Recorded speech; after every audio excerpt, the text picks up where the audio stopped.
Welcome back to our channel, where we bring you the latest updates on global affairs. Today, we're diving into the escalating tensions in the South China Sea, where the United States and the Philippines have made a bold move to counter Chinese naval presence.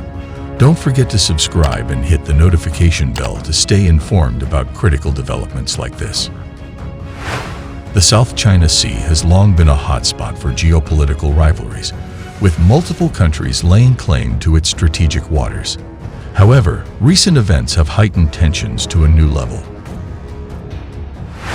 As Chinese maritime expansion continues unabated, neighboring countries are increasingly concerned about safeguarding their interests in the region.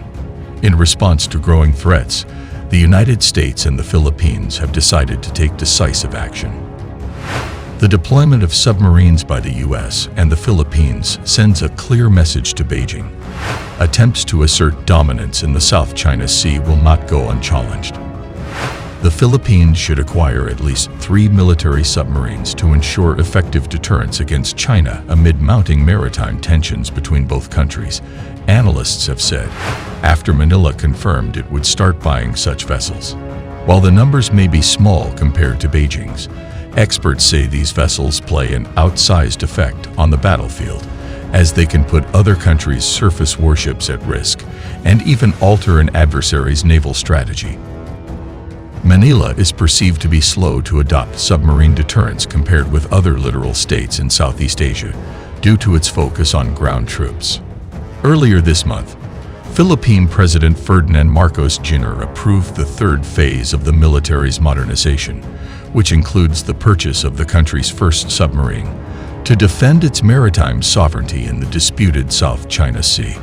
While Roy Trinidad, Navy spokesman for the West Philippine Sea, did not say how many submarines Manila intended to acquire, he indicated that definitely more than one would be bought. In recent months, tensions have risen between China and the Philippines in the South China Sea, with forces on both sides engaging in numerous confrontations, while officials traded accusations of sowing conflict. Ian Story, a senior fellow at the ISEAS Yusof Ishak Institute in Singapore, said the Philippines would need to acquire at least 3 vessels if one submarine were to be operational at all times.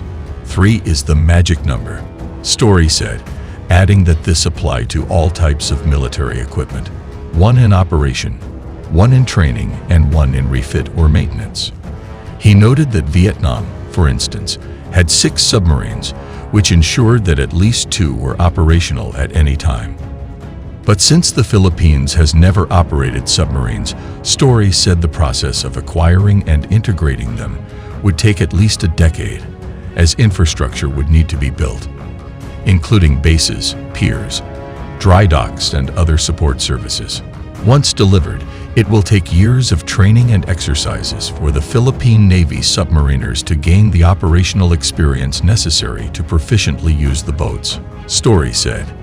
If the Philippines placed orders for 2 to 3 submarines, it would take at least until the mid-2030s before they can be effectively operated, he added.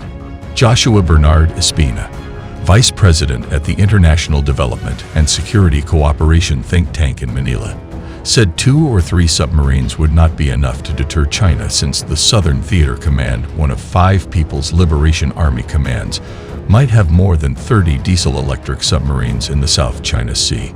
So the Philippines would have to ensure its small fleet adds value and would be able to generate a strategic effect through integrating the country's combat management systems with its surface and naval aviation platforms.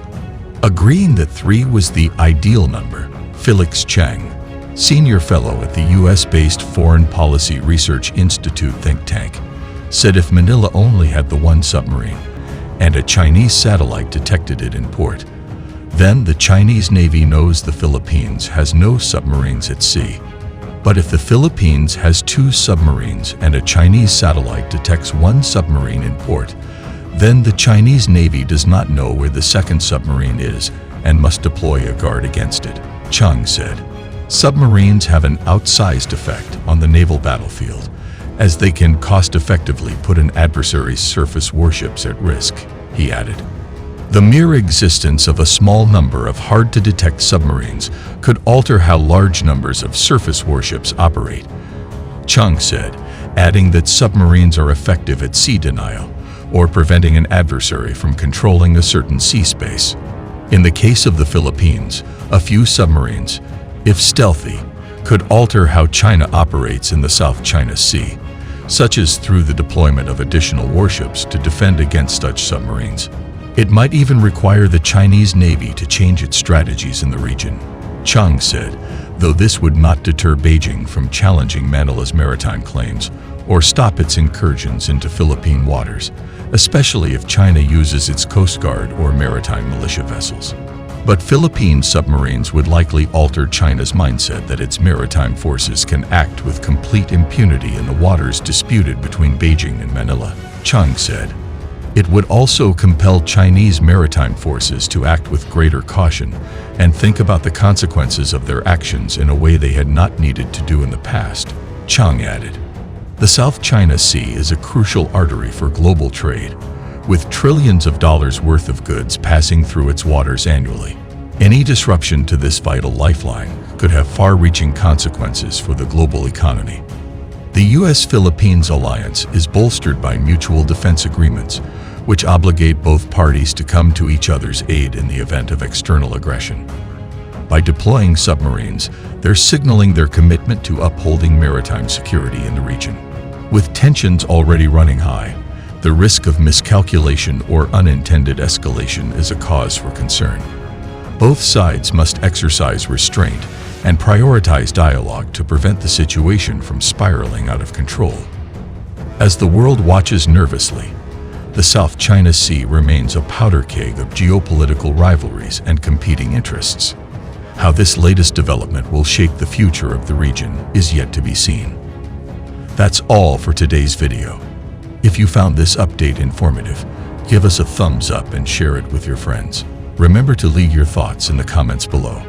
Until next time, stay safe.